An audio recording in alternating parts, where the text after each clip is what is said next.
Welcome back to Born to Praise TV channel. We are created to worship God.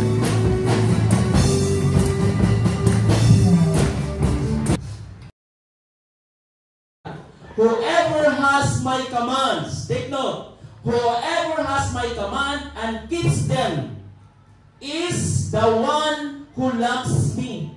Ako nag-highlight mga isoon kaning word, whoever has my commands. Kana si kinsa katong nagtuman sa atong mga sugo, no, matod pa sa verse 21, ang nagdawat og nagtuman sa akong mga sugo, mao ang naghigugma kanato. So meaning, mao ni siya mga ison ang timailhan, mao ni siya ang expression sa gugma sa dihang humanta makasayon, humanta makahibalo, humanta gisuginlan nituman ta.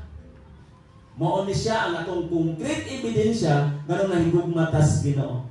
That's why di nato pwedeng maulahi ang Dios sa atong mga desisyon. Dili pwedeng ikaduha lang ang Ginoo mga igsoon. Last time we talk about priority. Everybody say priority. Mga igsoon, sa magugat pa ko dili sulti, kung wala ninyo ang gugma, dili nato gyapon ma-priority ang Dios. Amen. Bisan musabit pa ko diri, dako kini mikrofon mga igsoon. Wa nato priorities Ginoo, pag abot na dali sa mga buluhaton. Second na lang ka Lord, I'm sorry. Hello? Diba? Naigot ang tanan? Kitang tanan, walay exempted. Pero mas maayo mga igsoon na let us try our best because we are talking about level of intimacy. How close you are to God. Giunsa nimo pagkahibalo nga close ka kay kas Ginoo, nga pag matagani mo spunta di gali ka mo pasalamat sa Dios. Amen. Wala ko nang nasabak mga igsoon. I'm telling what the Bible says all about. Because we are leveling ourselves. Natin itawag og assessment sa itong mga kaugalingon. Asa natadapit sa itong pagpangalangad sa Ginoo? Are we still baby in Christ? Naapabatag yan po dias batas pagtuo, pagpangalangad sa Diyos? Na si Jesus tingon, whoever has my command, makita ang mga igsoon siyang kinabuhi. Matod pa sa usa ka content creator na pastor na nagalagad sa Ginoo, makita sa usa ka tawo nga kun ang Dios nga iyang galagaran nga siya lig-on nga nag-level up ang iyang pagtuo diha sa Ginoo, ang intimacy diha sa Ginoo, pero meron mga igsoon dili siya mawala sa iyang prayer life. Maingon ng leader diri sa ato ang pagsimba ningon, let us pray all together in one voice. Kanang imong baba naglutok lang. Wala ni nag-ampo. Ano nasulti ni nato because I observed, especially sa prayer gathering. Diri pagsugod pa lang nato sa praise and worship before magsugod ay mga igsoon. Usarabi nag-ampo. Magkipot lagi ng mata. Unsa man ito yung prayer? What did you understand about prayer? Diba it is uttering of the words. Amen. Nababata niya? Introduction pa ni. No? Uttering of the words, sa uttering of the words natin mga pulong ang ipakawalan. Natin mga pulong atong gilitok. Usaw na ito paglitok sa pulong. Nato na itong bakba, gibusalan. Amen. Hello? Nakapata niya? Dapat umingon gani ng leader. Let us pray all together in one voice. Hallelujah. Open your mouth to speak. Ka na mag-ampo ka. Sa imong kagaling mo tungod kay igsuon, kung wala tayo mga pag-ampo, dili kita lig-on. Tando-tando lang ka, pero wala ka na ginabuhat. Amen? Wata. Kay mauli dito ni Jesus Christ, ingon siya na, luya ang lawas, willing unta ang espiritu, pero luya ang lawas na naman, di man nakatikab ang baka. Ganyan buntag bitaw, ang devotion me. Usara kita kung nadunggan nga nag-ampo. Ang kapag nag-ampo. Murag rosaryo. Kadara ko nadunggan. Unsa man na murag speaking tongues. Wala man ko mag-ingon nga. Wala man ko mag-ingon nga wala mo nag-ampo. Pero as the way we express our word, because yun is a prayer man ka. Ingon man ang leader nga, okay, let's pray. Our unison prayer nga. Matag usantot sa imong hunahuna, kinahanglan imong iampo, pero kung nag-ampo ra ka with your mind, without opening of the mouth. Amen. Are we practicing the level of intimacy?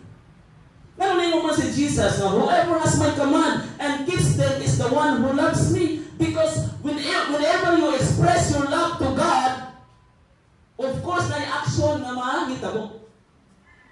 I love you, and you don't do something, wala kay gibuhat. What makes it action word? Jesus Christ, the one who loves me, will be loved by my Father, and I too will love them and show myself to them. Di ba? Mao ni mga igsoon ang gitawag nato og love as a faithful, love as the foundation of intimacy. Makita man nato, madayag ba mo manifest. Kaya ang mga tao karon mga igsoon, they are honoring God through their lips. Ilang i-honor ang ilang Diyos, pinaagi sila ang mga ngabil, pero wala gibuhat. Amen. And that is also balatayan mga igsoon. Kung kinakita sa Ginoo, kung si kinsa kining mga tawhana, kung si kinsa kining nagdahig kaniya, nagsampit kaniya sa ilahang mga pulong ra. Ganahan sila mga igsoon nga mo level up ang mga Kristohanon nga dunay Dios sa kinabuhi. Muna nga dunay tay mga testimony nga ang Dios maayo mga igsoon tungod kay nakita nimo. Nakita nimo pagkamaayo sa Dios, muna we stood up and say the goodness of God. Tungod kay ang Ginoo mga igsoon, promise na ni Lord na and show myself to them. Ipakita niya ang iyang gahom, pinaagi sa mga tao nga imong naobserbaran o kininamuhat ang Dios sa iyang gahom tungod kay nakita nimo mga igsoon sa tinuod nimo kinabuhi, sa tibuok kinabuhi nimo mga igsoon for the first time. Aron nga malig-on ka sa imong pagpangalagad sa Ginoo.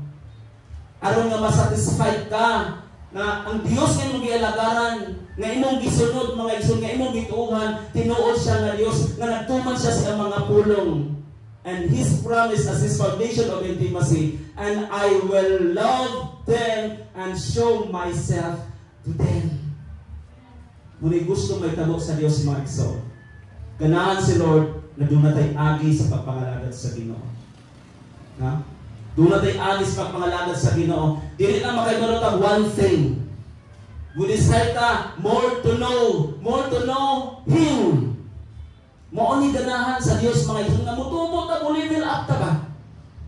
Kay dili ganahan si Lord mga igsoon og maura ta gihapon sa atong pagpangalagad sa Ginoo.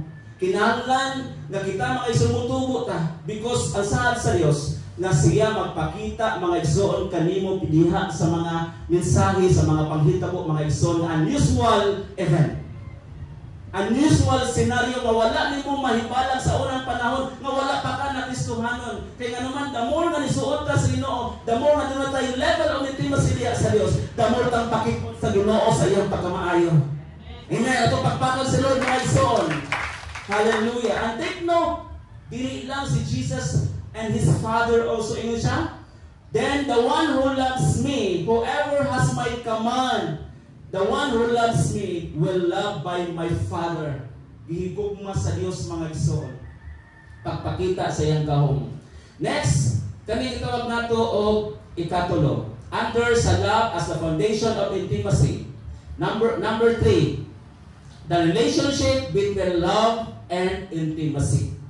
Ang kalainan, ang relasyon sa gugma o ang pakigsuot. Remember that we have here love as the foundation of intimacy. Unsa may relasyon mga igsoon sa gugma o ang imong pakigsuot diha sa Dios.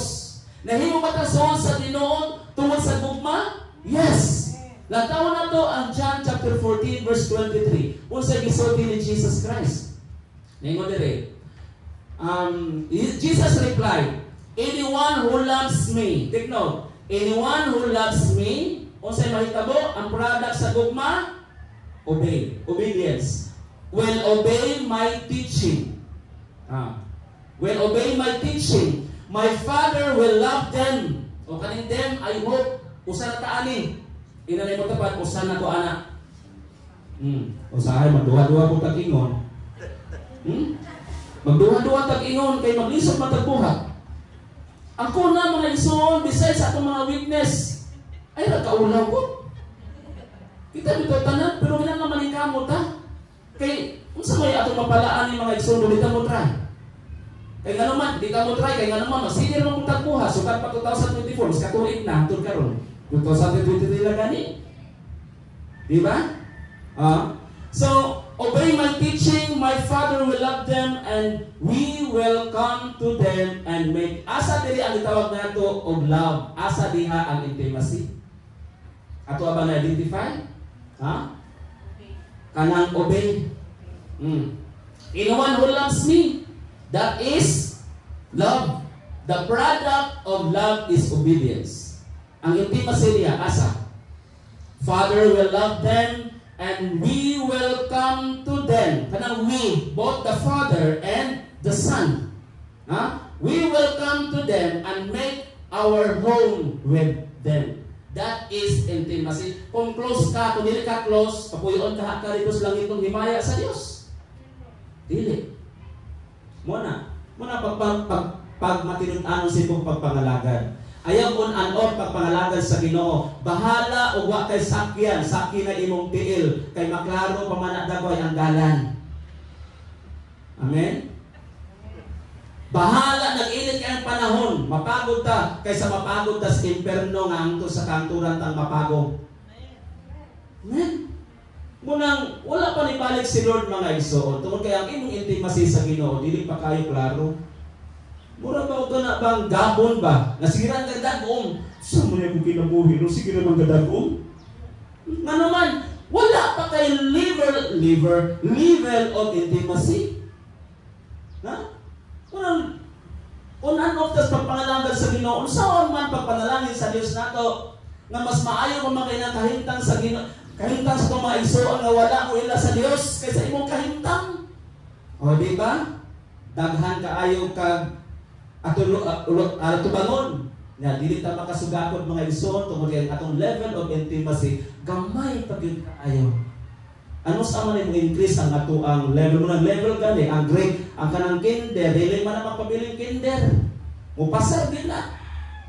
Maabot sa grade 1 o nakataas iyang level. Grade 2 nakataas iyang level. So dapat kung nakataas ang level, nakataas po ang iyahang kinaadman. Unas pagpangalagad sa Ginoo mga igsoon. Labi na kung everyday kang gasimba, mutaas ang imong level sa pagpadayag sa Dios diha kanimo. Kay kung dili ka mosimba on and off ka mosimba, asay level ang imuhang na-engage ang level sa kalibutan. Muna kung asa tong activity sa kalibutan, tuakog ka. Nga dili na ka maulang mo, puso na ba kong kadayon. Mailhanon ka, matuwa ka dito. Diba? Hello world.